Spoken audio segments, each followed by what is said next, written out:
И я не стал бы здесь просить слова дополнительно, если бы не была все-таки одна проблема, которая здесь не прозвучала. И она еще не осознана русским народом особенно русским народом. Я имею в виду наши языки. Я вам должен засвидетельствовать, что 80% татар, башкир, уж не говоря и других народов, финно-угорских народов, уже даже не смогут объясниться в любви на языке своих предков. И я имею долги, обязанности, я обычно друзьям говорю своим, я еще как и русский, но кроме того, что я русский, я имею еще и долги перед своими предками, не только перед предками, которые защищали наше Отечество, но и предками, которые сохранили и развивали нашу культуру. Резко люди, преподаватели национальных языков в Татарстане и Башкортостане, это однозначно, потеряли свою работу.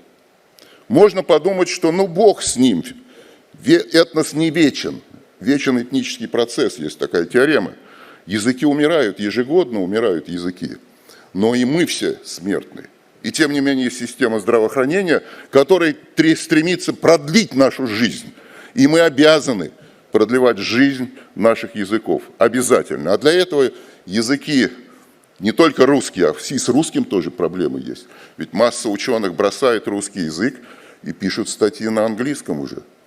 И русский язык и здесь тоже в научной сфере нуждается в защите. Всякий язык, если его не защищать, не образовывать, он тоже будет деградировать, в том числе и русский. А уж что говоря о языках малых народов, особенно языки малых народов должны быть престижными. Человек, владеющий 3 языками, а каждый должен 3 языками владеть, еще и иностранным, он должен быть в престиже. И эти школы должны поддерживаться. И особенно поддержка нуждается и продуманность при поступлении в университеты. Я вам могу сказать, что у меня ряд друзей, которые кончили национальные школы. Мои 2 учителя, академика, они кончили национальные школы. Один армянскую школу, другой узбекскую школу.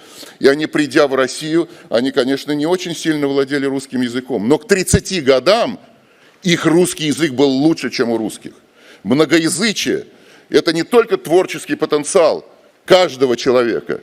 Многоязычие – это сила страны. Потому что чем больше крепких, творчески одаренных людей будет, тем крепче наше будет Отечество. Россия должна защищать и поддерживать, предметно поддерживать, в национальных школах поддерживать развитие наших языков. В этом направлении мы отстали, и это печально. Но я надеюсь, что вот при том воодушевление, которое здесь всегда у нас в России, как только мы все встречаемся, мы воодушевляемся своим этническим разнообразием. И это правильно, это хорошо. И вот это вот воодушевление должно, конечно, исправить вот тот негативный процесс, который у нас в Отечестве идет уже десятки лет.